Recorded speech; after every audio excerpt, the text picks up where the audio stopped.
Vou pedir a gentileza que você abra as Escrituras no Evangelho de Mateus, capítulo 6, verso 9.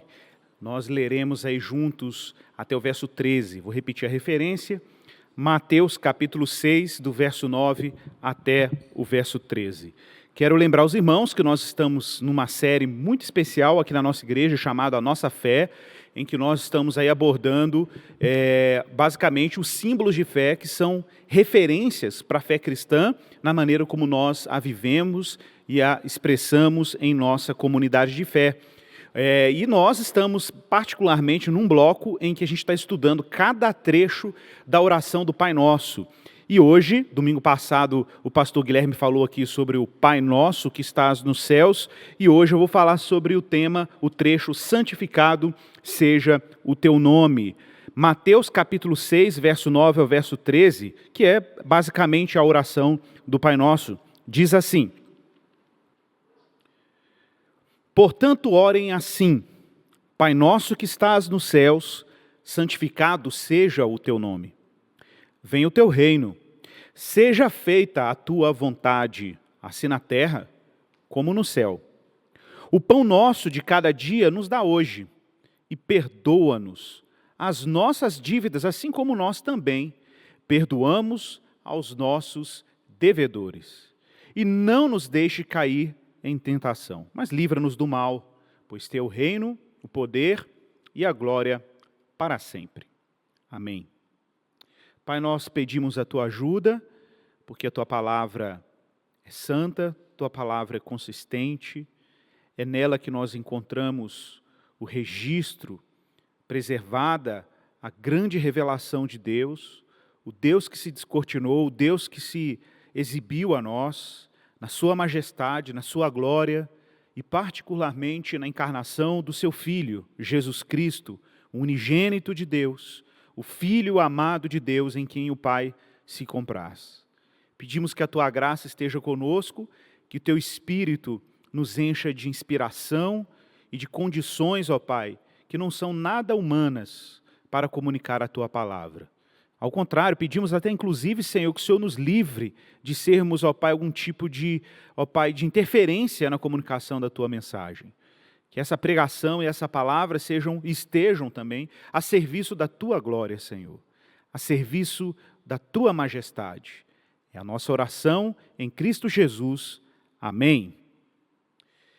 Queridos, nós estamos, como eu falei, estudando aí o Pai Nosso nesses dias, nesses domingos, né? E particularmente eu quero destacar aqui que o Pai Nosso, essa oração, ou como Jesus está ensinando os discípulos a orar, ela se encontra dentro de um grande bloco do Evangelho de Mateus, que nós conhecemos como o Sermão do Monte. É importante mencionar que dentro do currículo de discipulado de Jesus, ou seja, Jesus está preocupado no Sermão do Monte a formar os seus discípulos e a ensiná-los e educá-los como um discípulo de Cristo, particularmente como um filho de Deus, deve viver. Quais são os valores e as respostas que um discípulo de Cristo dá diante de inúmeros desafios? Desafios do comportamento, desafios da relação com Deus, desafios em relação ao outro, né? Naturalmente, nesse bloco, Jesus vai dedicar um tempo para ensinar aos discípulos como orar. E ele deixa claro que a oração jamais pode ser usada como um meio para que você exiba algum tipo de piedade. Ele diz sobre isso, para a gente não orar publicamente, e aí fazendo uma referência aos fariseus, que ostentavam a oração de forma pública como uma maneira de exibir uma santidade aparente ou uma piedade aparente. E Jesus diz, quando vocês forem orar, vamos lá para o seu quarto, fecha a porta, e o teu pai em secreto te recompensará. E você vai orar assim. E aí ele apresenta essa oração maravilhosa, que é o Pai Nosso, que inclusive é um dos símbolos de fé da igreja cristã ao longo de 2000 anos. Há 2000 anos o cristianismo e os cristãos no mundo inteiro insistem em ter o Pai Nosso, se não como uma oração diretamente utilizada, pelo menos como uma referência de como a oração cristã deveria ser. Bom, no domingo passado, o pastor Guilherme aqui enfatizou de forma muito interessante a noção da paternidade de Deus, porque essa oração ela começa exatamente assim: Deus sendo invocado e adorado e reconhecido como Pai.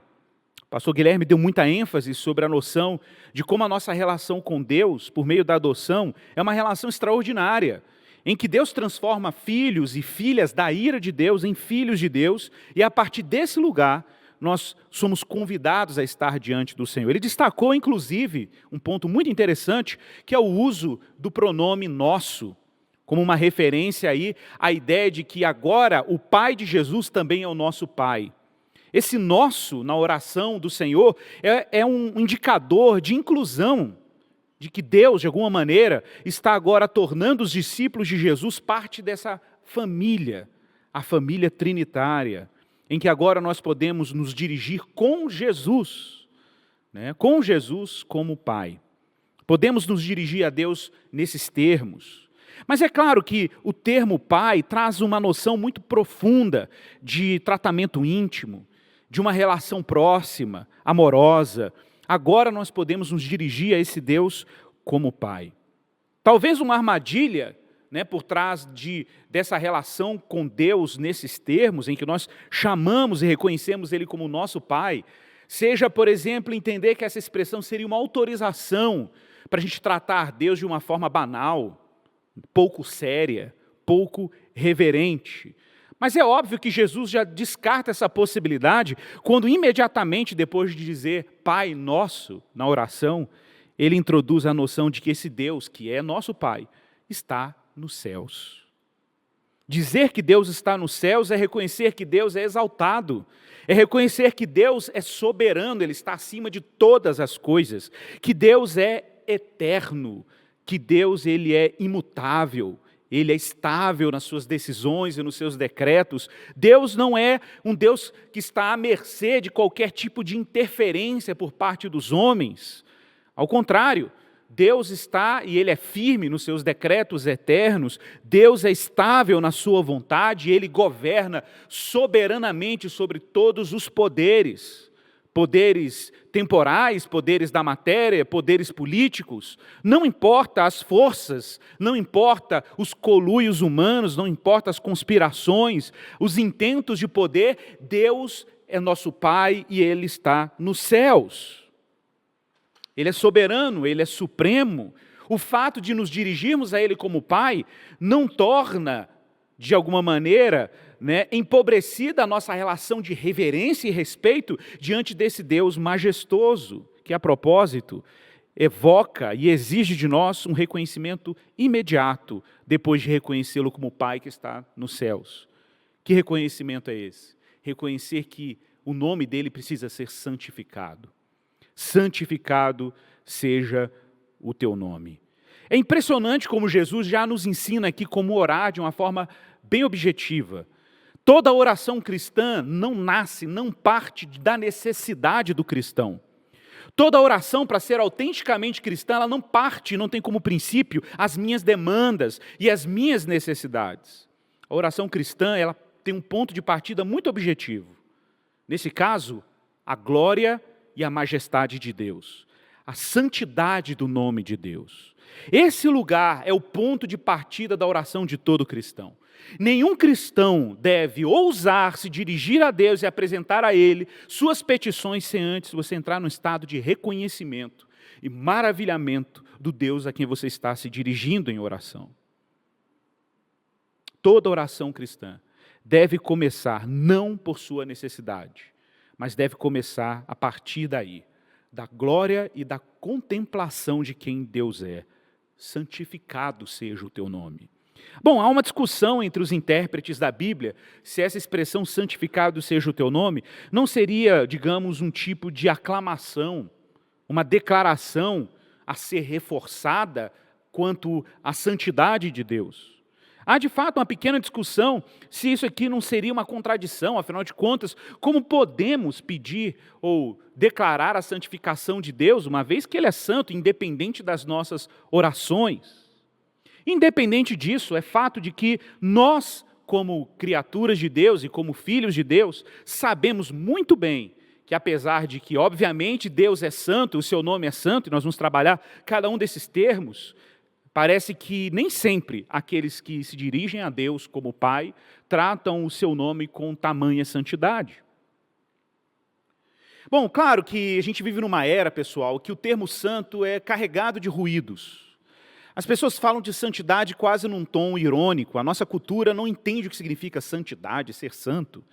Quando você fala santo, as pessoas imaginam aquelas imagens de igrejas, de personagens com auréolas e envolvidos em glória. Até que existe algum elemento de verdade nessas descrições, mas isso é muito estereotipado, isso é muito caricaturado do que significa ser santo.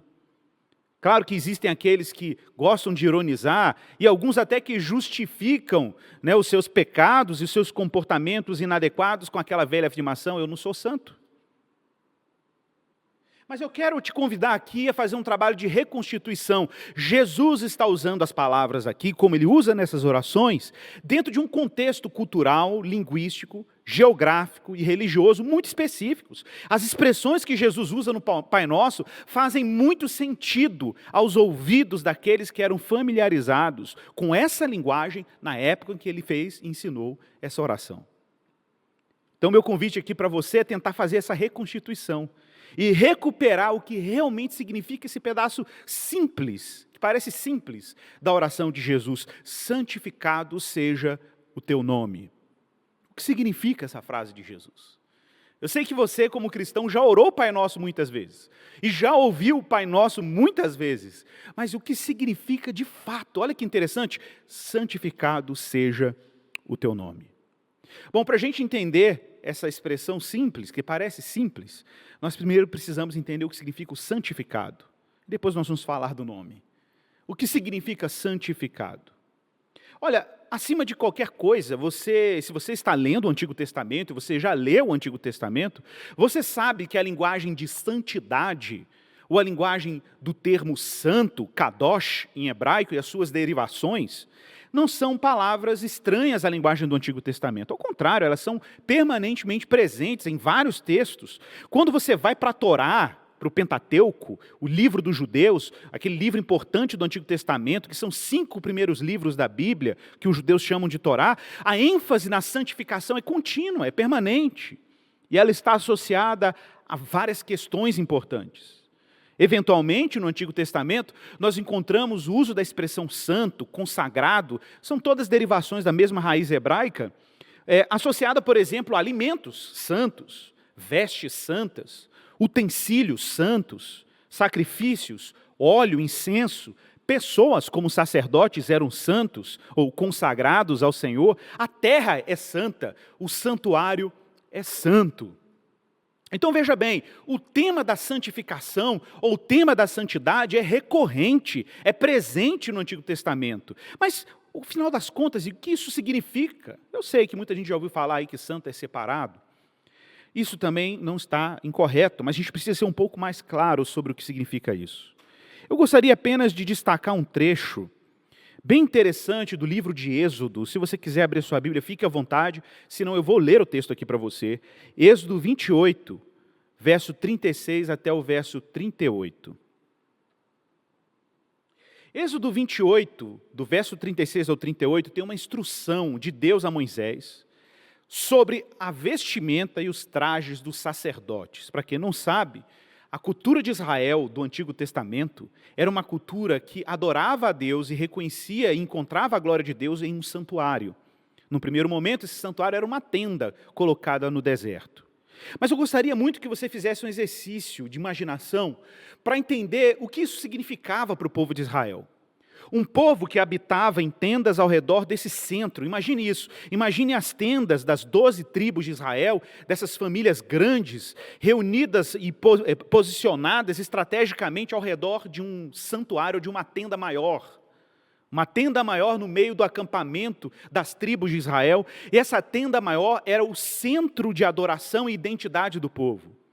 Nesse lugar santíssimo, com cortinas muito bem dispostas, com decorações muito bem desenhadas, que respirava uma atmosfera de reverência e de santidade e pureza, sacerdotes que se vestiam com trajes de linho puríssimo, que se banhavam, se purificavam, que escolhiam os melhores animais, os mais perfeitos, para serem apresentados como sacrifícios diante de Deus, um lugar que perfumava e tinha cheiro de incenso, um lugar iluminado pela luz do candelabro, com pães santíssimos dispostos diante do Senhor, e lá dentro do santuário, no lugar mais santo, que só o sumo sacerdote podia entrar, estava a Arca da Aliança.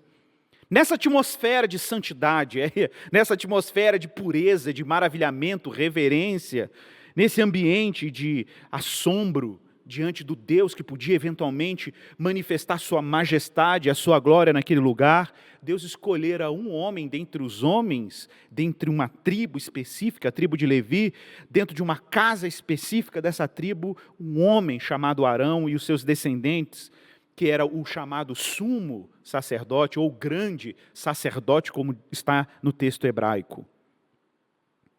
E qual era a ordem de Deus para esse sumo sacerdote? No livro de Êxodo 28, 36. A ordem de Deus é que dentre os trajes desse sacerdote santo a Deus, separado para Deus, era que ele fizesse uma lâmina de ouro, imagine uma plaquinha de ouro, e que essa placa de ouro estivesse escrito em língua hebraica as seguintes palavras: santidade ao Senhor, Kodesh la Adonai, santidade ao Senhor. É curioso pensar que o sumo sacerdote, depois de todo o aparato das suas vestimentas, depois de usar estola com aquelas 12 pedras que simbolizavam as 12 tribos de Israel, os sininhos nas suas vestes, camadas e camadas de vestimentas e uma mitra sobre a cabeça, estivesse ali uma peça com um texto escrito, uma peça de propaganda divina, dizendo lá, santidade ao Senhor. E aí no verso 37 diz que ele deveria amarrar essa lâmina com um cordão azul, de maneira que ele estivesse na mitra. Bem na frente da mitra estará, é a ordem de Deus, estará sobre a testa de Arão. Para quê? Atenção para essa parte. Para que Arão leve a iniquidade concernente às coisas santas que os filhos de Israel consagrarem em ofertas de suas coisas santas. Essa lâmina sempre estará sobre a testa de Arão, para que eles sejam aceitos diante do Senhor. Observe que no verso 38, diz que essa plaquinha escrita santidade ao Senhor tinha uma dupla função. Ou pelo menos tinha uma dupla declaração. Quando o sumo sacerdote se dirigia aos ofertantes, os ofertantes traziam suas ofertas às mãos dos sacerdotes, eles tinham que ler na testa de Arão, santidade ao Senhor.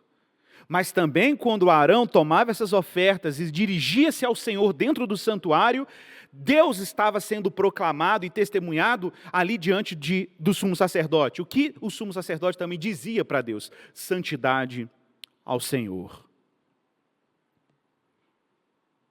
Então, santidade evoca essa linguagem de exclusividade, essa linguagem de consagração. É verdade que quando você olha para uma coisa santa, você pensa no santuário de Israel do Antigo Testamento, ou quando você pensa nas aparições de Deus no Antigo Testamento, a santidade de Deus fica muito evidente, mesmo com toda a dificuldade que temos de descrever o que isso significa. Parece que Deus se torna exclusivo, alguma coisa de extraordinário naquilo que é santo.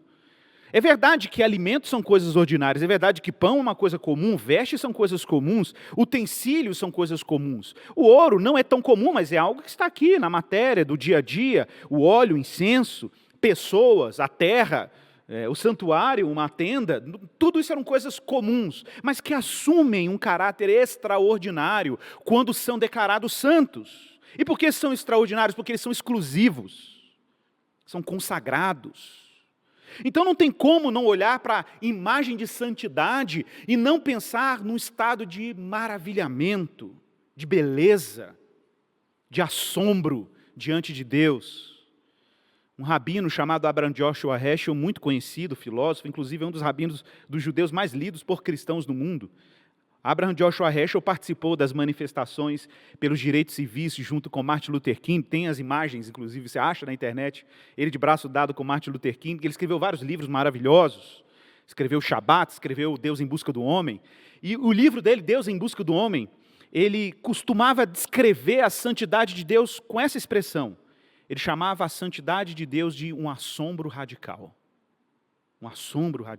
é uma reverência como resposta diante da majestade de Deus. Sabe aquela imagem de Moisés, em Êxodo capítulo 3, verso 5? Aquela imagem é extraordinária, uma imagem assombrosa. Moisés está apacentando as ovelhas do seu sogro Jetro, de repente ele olha para o lado e vê uma sarça que pega fogo e o fogo não consome a sarça. E na medida que, curiosamente, movido por uma curiosidade, Moisés se aproxima daquele evento completamente fora do ordinário e do comum. Ele escuta uma voz e ele diz que era o anjo do Senhor que falava da sarça, dizendo: não te chegues para cá, tira a sandália dos teus pés, porque o lugar em que você está é terra santa. Terra santa. Assombro radical. Assombro radical. Bom, é bem nesse clima de assombro, de beleza e de maravilhamento que nós tratamos a santidade de Deus. Há algo de extraordinário, há algo que faz a gente ficar de joelhos, de vistas para o chão, prostrados, alguma coisa que nos espanta na pureza, na exclusividade de Deus. Salmo 29, verso 2, nesse clima, o salmista, num tom de cântico ao Senhor, ao reconhecer a grandeza da sua voz, ele diz: tributai ao Senhor a glória devida ao seu nome, adorai ao Senhor na beleza da sua santidade. Sim, se existe um atributo sensacional, maravilhoso na santidade de Deus, é que ela é bela. Claro, é uma beleza que assombra, é um assombro radical, é uma beleza que assombra, mas Ele é santíssimo. Ele é santíssimo. Irmãos, é muito interessante pensar que a oração do Pai Nosso, depois de reconhecer que Deus é Pai e que Ele está nos céus, nos convida a um estado de maravilhamento, em que você chega diante de Deus completamente desprovido de qualquer necessidade imediata. Eu tenho que pagar um baconto, tenho que pagar um boleto, não sei quem está doente, minha família está passando mal, alguém precisa ser ajudado. Não, antes você para, ora e simplesmente se assombra diante de Deus.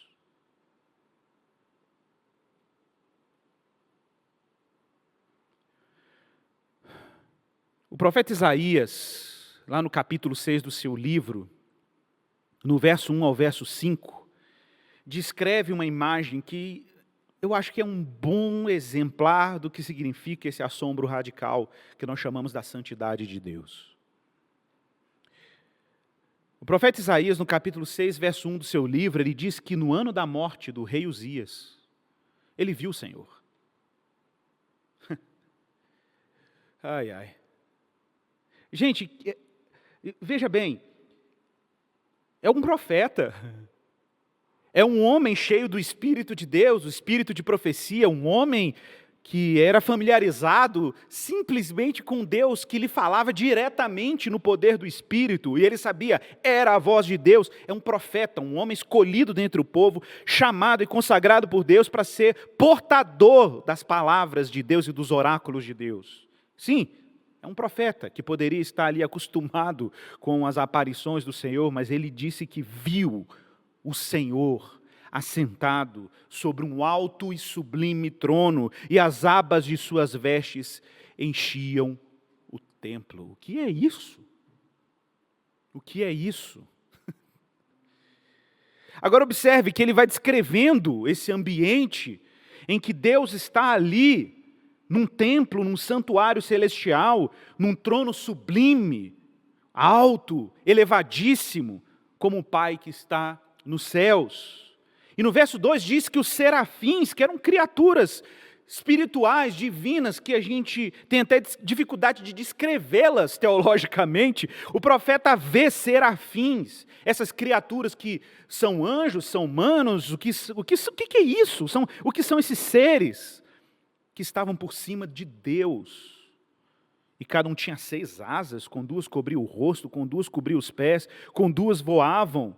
E esses seres celestiais cantavam, clamavam e oravam e declaravam o tempo inteiro, continuamente, uns para os outros, em total reverência, porque observa, o texto diz que com 2 dessas asas eles cobriam o rosto.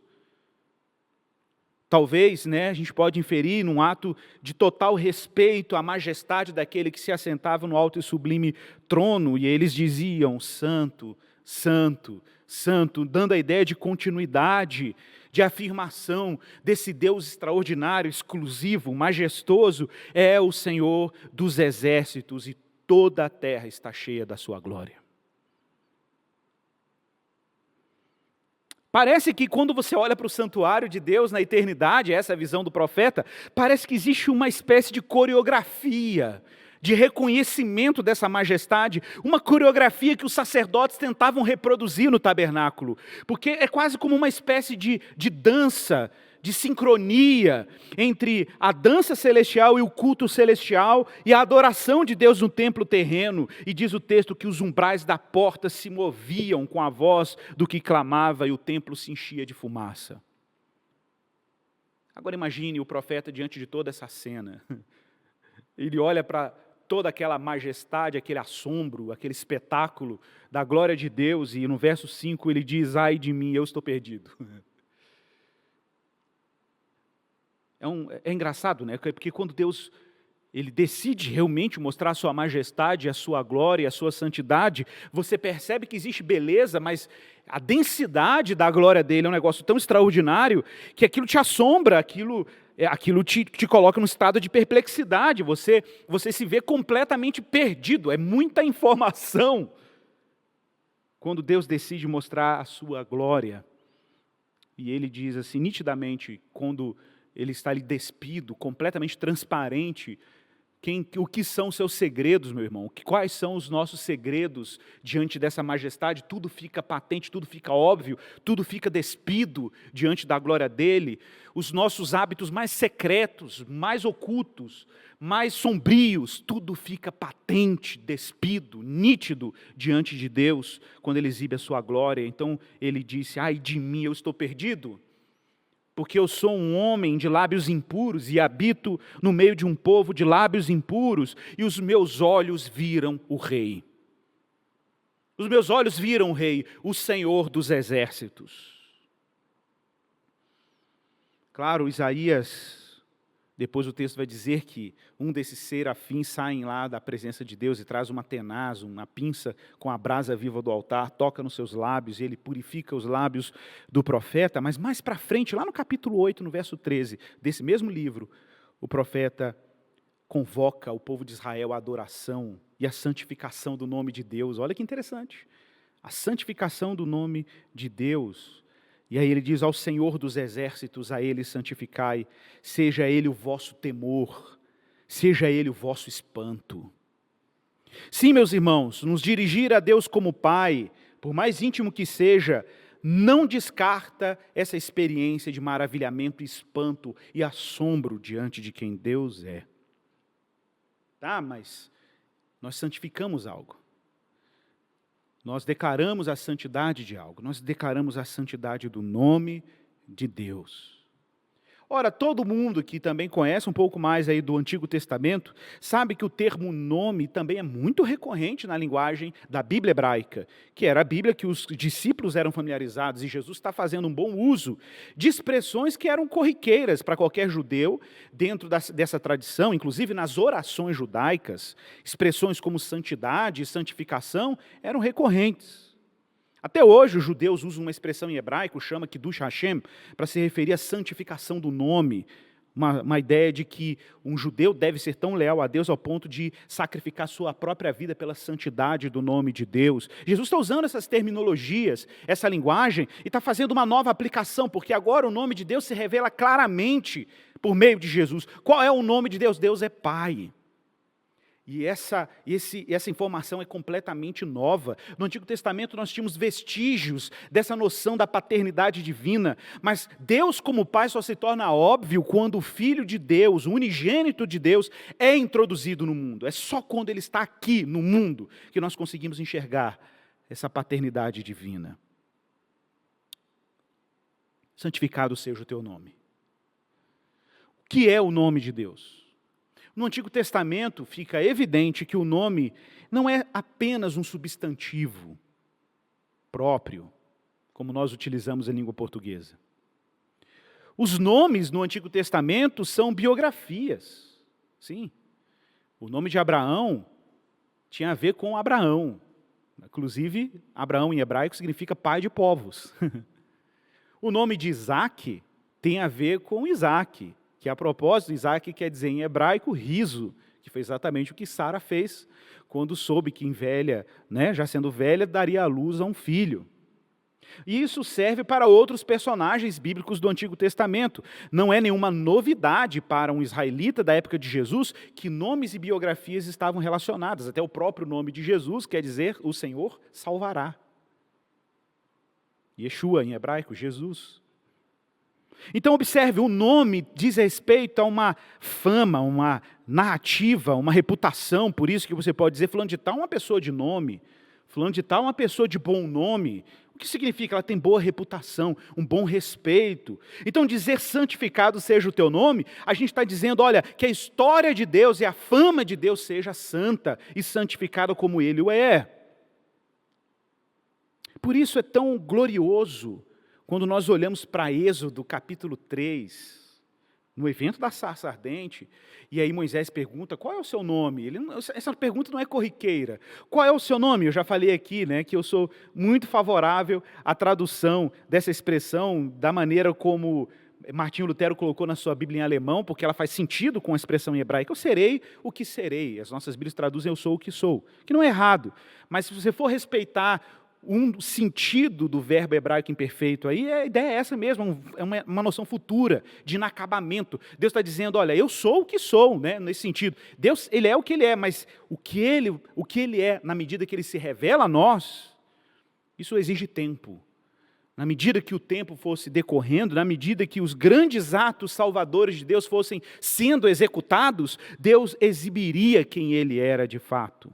E lá no verso 14 de Êxodo 3, Deus dá tipo um sobrenome. Ele fala, eu sou o que sou, mas Ele dá tipo um sobrenome depois. Tá, você quer saber mais sobre qual é o meu nome? Então assim você vai dizer aos filhos de Israel. Olha que interessante no verso 14. O que você tem que dizer para os filhos de Israel? Você dirá assim, Moisés, abre aspas, o Senhor, o Deus dos seus pais, o Deus de Abraão, o Deus de Isaque, o Deus de Jacó, me enviou a vocês. E aí Deus complementa, este é o meu nome. Este é o meu nome eternamente, e assim serei lembrado de geração em geração.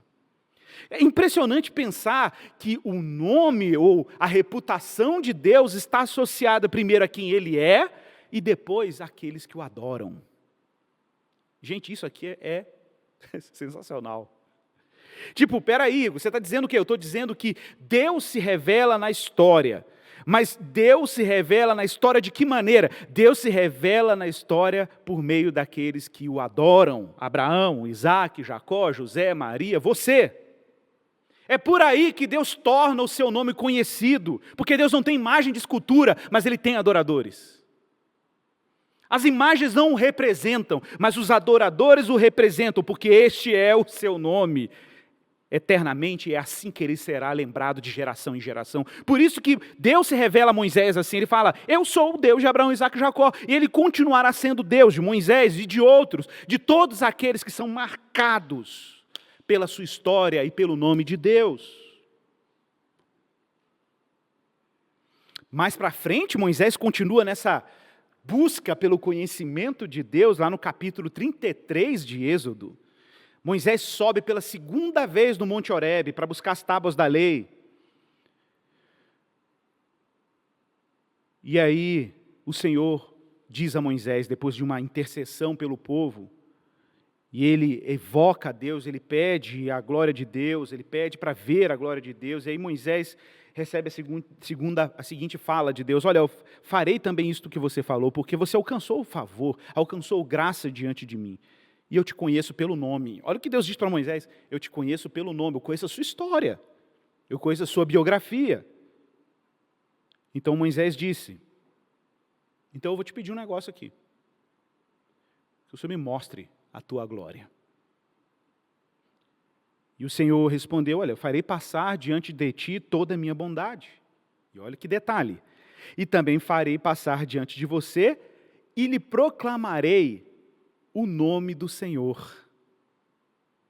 É como se Deus dissesse, eu vou te contar a minha história, e eu terei misericórdia de quem eu tiver misericórdia, e me compadecerei de quem eu me compadecer. Então observe que Moisés está numa incursão para conhecer a Deus, e conhecer a Deus da maneira como Ele está se revelando. Então, dizer que nós invocamos o nome de Deus não é simplesmente porque nós invocamos um substantivo. Quando um cristão ora em nome de Jesus, ele não está invocando uma palavra mágica, uma combinação de grafemas e fonemas que representam uma determinada divindade e que a gente usa para manipular essa divindade. Não, quando cristãos dirigem-se a Deus em nome de Jesus, eles se dirigem a Deus em nome de uma história, de uma pessoa, de um grande drama. Moisés está diante de um Deus que se revela. E nós oramos a Deus em nome daquilo que Deus revelou de si mesmo no Filho dele. Foi bem isso que Jesus falou em João 17, 26. Se a experiência de Moisés for uma experiência, parece, privada de autorrevelação, Deus se mostra a Moisés, somente, exclusivamente a Moisés. E Moisés precisa agora levar isso para o povo.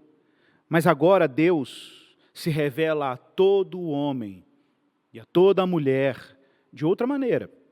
O nome de Deus está sendo conhecido por meio de Jesus.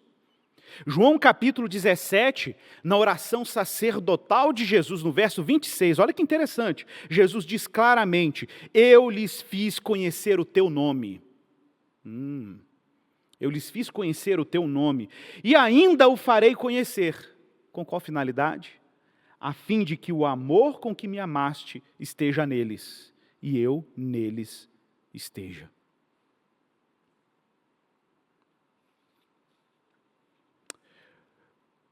Irmãos, Deus está altamente comprometido em reivindicar a santidade do seu nome.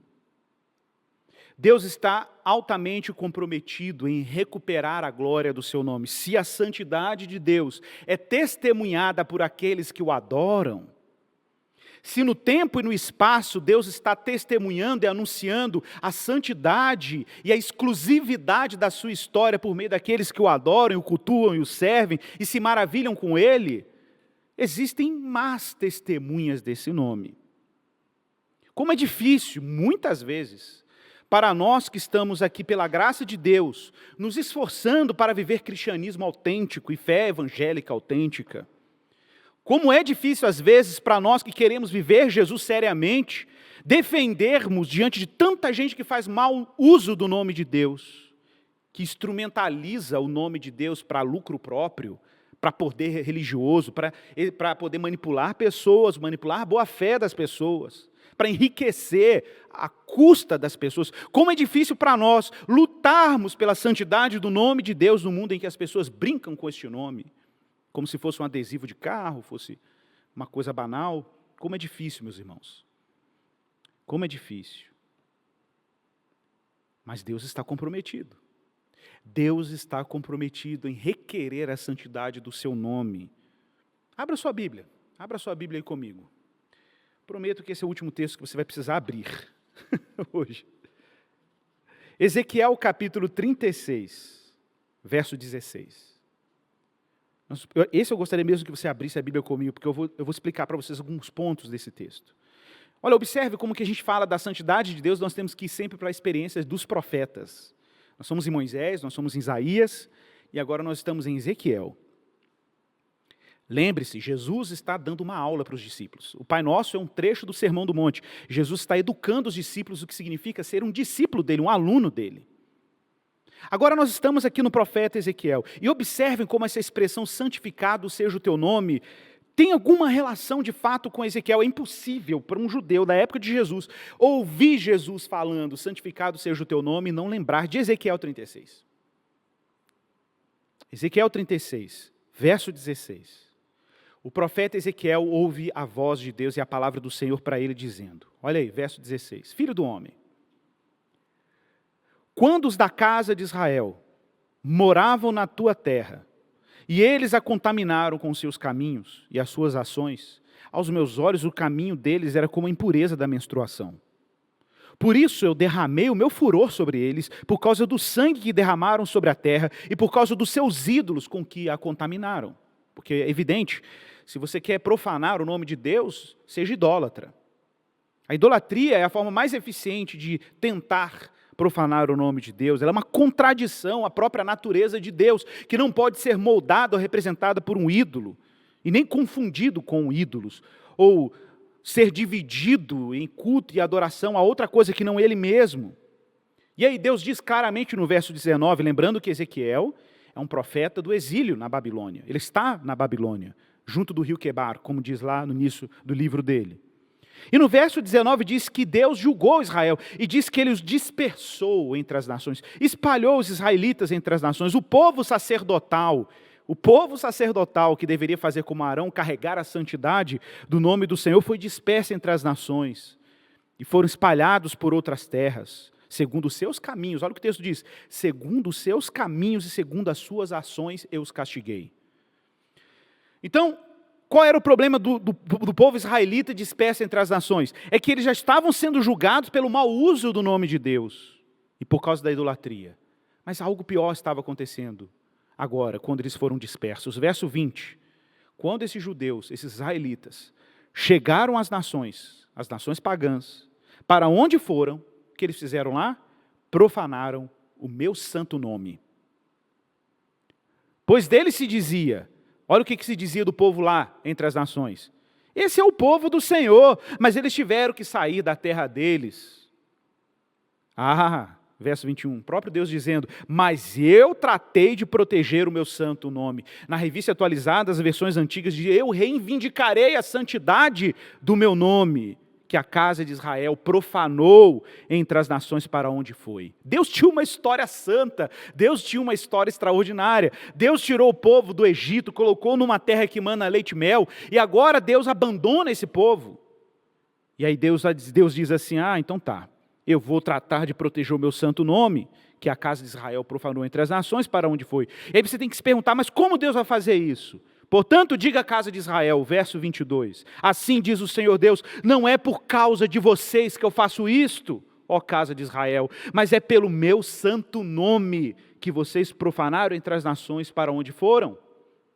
Verso 23, vou revelar a santidade do meu grande nome, que foi profanado entre os povos, os quais vocês profanaram no meio delas. As nações saberão que eu sou o Senhor, diz o Senhor Deus, quando eu manifestar a minha santidade diante delas por meio de vocês. Na Nova Almeida Atualizada diz claramente: a minha santidade diante delas por meio de vocês. Observe como Deus insiste em dar testemunho universal da sua santidade e da santidade do seu nome por meio daqueles que o adoram. Deus podia, aparecer em glória para todo mundo. Não, mas Deus insiste. Vocês profanaram, vocês idolatraram, mas eu estou comprometido com a santidade do meu nome, em por meio de vocês, manifestar a minha santidade. Irmão, atenção para isso, meu irmão. Então, quando você ora, santificado seja o teu nome, essa é um trecho perigosíssimo da oração do Pai Nosso. Porque quando você diz santificado seja o teu nome, eu só fico imaginando Deus do outro lado dizendo: tá bom. Tá bom. A questão é que Deus está comprometido em reivindicar a santidade do seu nome. Isso significa que, ou ele fará isso de uma maneira extraordinária, ele fará isso por meio de você, meu irmão, nós, que eventualmente podemos profanar o nome dele. E aí ele vai dizer como ele vai fazer isso. Olha o plano de reivindicação da santidade do nome dele, verso 24: eu os tirarei do meio das nações. Então está claro que Deus primeiro vai te libertar, que Deus ia destacar os seus eleitos dentre os povos, e os congregarei de todos os países, e os trarei de volta para a sua terra. Então eu aspergirei água pura sobre vocês, como se Deus estivesse tratando os israelitas como impuros rituais. Deus está lavando os israelitas, e vocês ficarão purificados. Eu os purificarei de todas as impurezas e de todos os seus ídolos. E o que mais? Eu lhes darei um coração novo. Irmãos, dizer que Deus está dando um coração novo, e vocês sabem como eu insisto nesse ensino sobre coração, amor, desejo por Deus, infelizmente ou felizmente é a minha veia agostiniana, né? Eu lhes darei um coração novo. Deus está dizendo que Ele vai te dar um amor novo. Deus vai tirar do seu coração toda devoção falsa, superficial, temporal, essas paixões que nos entretêm. E a gente é assim mesmo, ser humano é assim. Ser humano é um ser que tem fome, que tem sede, que quer, que deseja, que anseia, que aspira, que sonha. A questão é que nós colocamos energia e devoção em coisas que não satisfazem plenamente as demandas do nosso coração. Então o que Deus precisa fazer com a gente? Dar um coração novo. É assim que Ele está reivindicando a santidade do seu nome. Deus está nos dando um coração novo. E Ele vai colocar dentro de nós um espírito novo. É impressionante, Deus está assumindo a responsabilidade de nos transformar e transformar os nossos desejos e transformar o nosso comportamento. Esses dias eu postei isso no Twitter, muita gente fica falando assim, ser cristão é amar o próximo. Não, gente, isso é muito mais profundo. Amar o próximo não está na nossa natureza humana. Amar o próximo e dar a face ao que nos fere, amar o inimigo e orar por ele, não é humanamente possível. Mas como que eu faço para amar o próximo? Você precisa de um salvador para amar o próximo. Você precisa de um salvador, você precisa de alguém que desperte o seu coração para fazer uma coisa que humanamente você não faz. E o que Ele faz para produzir isso em nós? Ele tira o coração de pedra, coloca um coração de carne, Ele põe em nós o seu espírito para que a gente faça coisas que a gente não faria humanamente falando.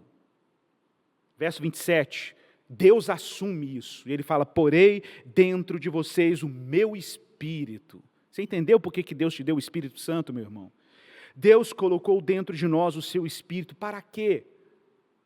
E assim farei com que vocês andem nos meus estatutos, guardem e observem os meus juízos. Santificado seja o teu nome. Para Deus reivindicar a santidade do seu nome, que está aí no verso 21, no verso 20, que nós profanamos, um Deus que diz que por amor do seu próprio nome, Ele vai fazer com que esse nome santo seja manifestado diante das nações por nosso meio, por meio de vocês. Caminhando para o final. Se o nome de Deus é santo, o nome de Deus que é Pai, por que temos que declará-lo ou pedir que Ele seja santificado? Martinho Lutero diria, no catecismo maior dele lá, no grande catecismo, Lutero diria, o seu nome não se conserva santo no uso que fazemos dele. Eventualmente, o nosso comportamento e a nossa vida pode tornar o nome de Deus profanado. Mas Deus insiste em querer transformar os seus filhos como pessoas que vão manifestar sua santidade no mundo por meio de nós. Ele é o Deus de Abraão, Isaac, Jacó. Esse é o nome dele. Essa é a história dele. Por isso Pedro vai dizer no capítulo 2 da sua carta, verso 9, que nós somos uma raça eleita, sacerdócio real, nação santa, povo de propriedade exclusiva de Deus, com o fim de que nós proclamemos as virtudes daquele que nos chamou das trevas, que nos resgatou das nações pagãs, dos ídolos, para a sua maravilhosa luz.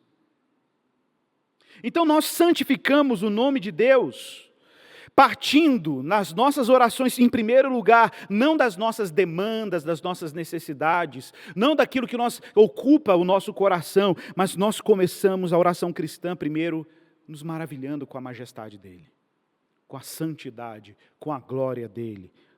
Um Deus que está nos céus, que é santo, maravilhoso, que nos assombra, que nos encanta, que é belo, denso na sua beleza e na sua majestade.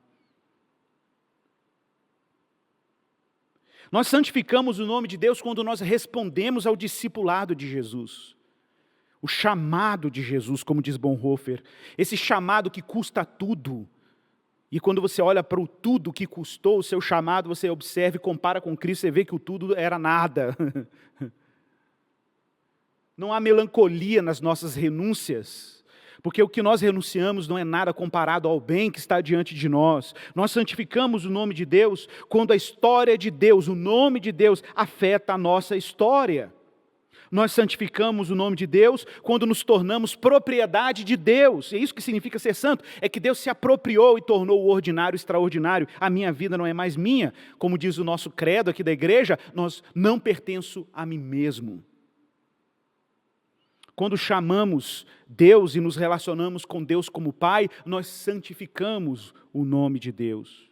Quando um cristão ama e serve e obedece aos mandamentos de Deus, não porque ele tem alguma coisa a prestar diante de Deus, mas porque ele responde à santidade de Deus sendo santo.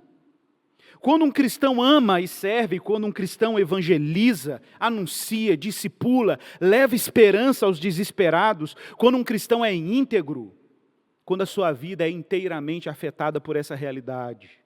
Irmãos, isso aqui é muito diferente de ser santarrão. É muito diferente de ser um hipócrita religioso. Isso aqui é muito diferente de viver uma ser-vergonhice com cara de santidade e religiosidade. Isso aqui, meu irmão, emerge do maravilhamento de Deus. É o que você faz, é como você responde na medida que você explora os domínios de Deus e se espanta com Ele, aterrorizado e temente diante dEle. Mas não é um temor por medo da condenação de Deus, é um temor que emerge dessa beleza que assombra, que está em Deus e nos foi dada em Jesus Cristo. Santificado seja o teu nome. Vamos orar.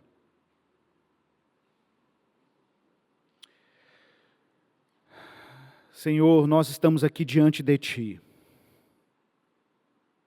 de verdade. Esse meu irmão e essa minha irmã que está em casa orando agora está diante de Ti, de verdade. Isso aqui não é um teatro. Isso aqui é a realidade, mais densa, mais profunda, mais difícil de descrever, mas o Senhor abriu um caminho para nós por meio de Jesus, e agora, por causa da adoção que recebemos e desse Espírito que nos foi dado, nós podemos te chamar de Pai. E isso não é banal para nós. Nós estamos aqui diante da Tua santidade, da Tua glória, para nos maravilharmos contigo. Pai, nós estamos diante da Sua majestade, completamente livres de qualquer outra coisa que nos impeça agora de fazer o que nós temos que fazer aqui, que é meramente e apenas, unicamente, nos maravilharmos com a Tua santidade.